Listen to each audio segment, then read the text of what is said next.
How are we doing, Al? Good to see you, mate. Brilliant, Sam. How are you, mate? Good, thanks. All good. It's been ages Yeah, since the last catch caught up. it's So, absolutely ages. so we're up to number 7, marketing lies. Yes, number 7, marketing lies told. So, just for everybody else who hasn't listened, first marketing lie was if you build it, they'll come. Second, if you launch it, they'd support you. The third is everybody loves you. Don't worry about it. The fourth is marketing and sales is easy. 5, you just need to sell more and harder. 6, don't spend time and money on marketing. And the 7th lie told is definitely don't spend any effort on brand. I love this one. I know Right. it's Why cracking. would It's you do that? cracking. Why would you spend money on coloring stuff in? Yeah, You why, know, I mean, why, it's why just, would you do that? yeah, exactly. Nicely done. Nicely bit of DeType, and there's a DeType on the behind you as well. Look at that. So why would you spend money? The fact is, um, most of us are operating in crowded, competitive spaces, and if your brand isn't remarkable, no one will care. And what that means practically is that if no one's heard of you and no one knows about you, no one's uh, aware of what you do or what your differentiator is, if you do not exist to them, why are they going to talk to you? Why are they going to pick up your call? Why are they going to? They've got, you are literally dead to them. You don't exist. So it's going to make getting that first phone call harder. It's going to make getting that trust built harder. It's going to make Yeah. getting them over the line for that first project harder. Mm. Whereas if you have a brand, everything gets better because brands are there to help people determine how to feel about a business. Yeah. And marketing is there to help people determine what actions to take around a business. So the difference with brand and marketing Yeah. is brand is about feeling and marketing is about action. What do I mean?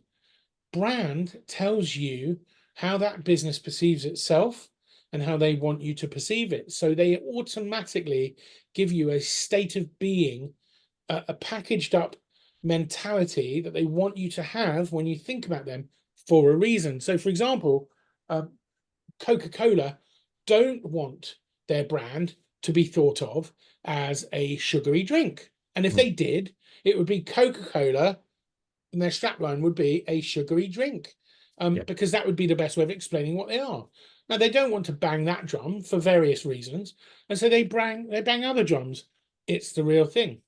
Yeah. Or taste the feeling, which I think is their latest strapline. They bang the lifestyle and freedom. That's right. That's right. Yeah. That's right. Yeah. So their whole brand is about life and family. It's nothing, actually, their brand is actually very little to do with the beverage. And that's why that's the whole Christmas thing right there. The whole, holidays are What story that coming. is. Yeah. Well, absolutely. I mean, Father Christmas is only red because of Coca-Cola. And by the way, Coca-Cola have not changed their logo, the script logo, Yeah. since 1895. So that tells you something. And If it ain't broke. Yeah. well, if it ain't broke, it's only going to breed familiarity. And so people trust the Coke brand one way or another because of its consistency alone. Yes. And so every business owner out there, ask yourself how your brand is making you money. And Yeah. if your brand itself, if your logo, if your colors, if your fonts, if your structure of your website, if the way you approach things, your values, all of these things that kind of congregate together to create your brand, if that's not clearly actively generating ROI, you are doing it wrong. Absolutely. Just And let's be clear as well, a logo is a logo, not a brand. And it's important to establish the emotion, absolutely. the brand is the emotional demonstration of your business, Absolutely. right? Absolutely. It's And way more than a logo. understanding your value proposition, Yeah. your overall proposition, there could be slightly different marketing message in your value prop, but getting those right, your vision, mission, and values, you've got to nail them before you do anything else. You really have. That Well, will how drive can you, them. yeah, how can you tell people how to feel or what to feel if you don't know what you want them to feel? Yeah. I mean, you can't, you're just guessing. Two things to say very quickly. The first thing is if you ask most chief marketing officers around the world of decent sized companies, they will tell you two things. First of all, sales is a part of marketing. And secondly, if you want to lower your cost of sales, build a brand, because they know that if you build a brand over time, your recognition will go up and trust will go up. And so cost of every sale goes down because people have heard of you. There's less risk. You're easier to work with. No brainer. And the second thing, I've now forgotten because that's where my brain works. And it was to do with brand. Don't know. It's gone. I was going to say, I for years held back on being the figurehead of my brand, although it was me in the very early, just me, and then a couple of us, and now there's 8 of us. But you know, I resisted. No, it should be DeType talking, not me. Until I heard a podcast. I forget who the podcast was with. But it's like, no. But you think of your Richard Bransons and your Steve Jobs and like that. Well, they raised their profiles and the company raised with them, and they could do something different, but the company was still up there, wasn't dropping. You know, personal brand and corporate brand have to play together. Because people buy from people. So corporate brands are great, but who here would trust any corporate brand to babysit your kids or pack your parachute? You can't answer you would trust them because they're not real. They don't act. Brands, here's a secret for everyone. Companies, brands aren't real. They don't actually physically exist as human beings, right? So they can't do stuff. So that means they're avatars of humans. They are reflections of us. And so the reality is, if you're not giving people a reflection of you, then they're not going to see anything. They're just going to see whatever it is you do, and it's going to be price based, cheapest wins, because there's no other conversation, no other value. Absolutely. Do you know, we've had a real shift in our positioning and marketing recently, and you know, to the point where we want to be the company that, like, I've got to work with these guys. I love what they do. I've got to work with them, not just, oh yeah, they look capable or competent, you know. And I think that is the difference in the brand, right? You know, I think as a company that works in brand and marketing, stupid. I've always had us sit a little bit in the background to shout about what we do for our clients, but actually making our brand more empowering and engaging. Well, you'll get people coming to you because they'll have heard of you. Oh, you're the ...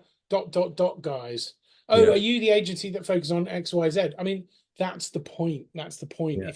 If you're not getting that, if you're not getting people coming to you because they noticed you're creative and it just stood out and spoke to them, then you're definitely losing money. You're definitely losing revenue that's on the table.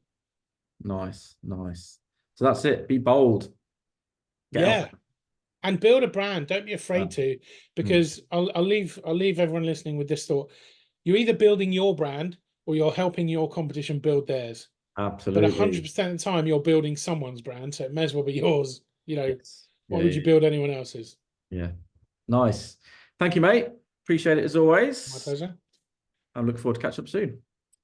Yes, I've got a question for you before we go. Oh, yes, yeah. Go for it, I've got the magic question. So I've got a question for you this time.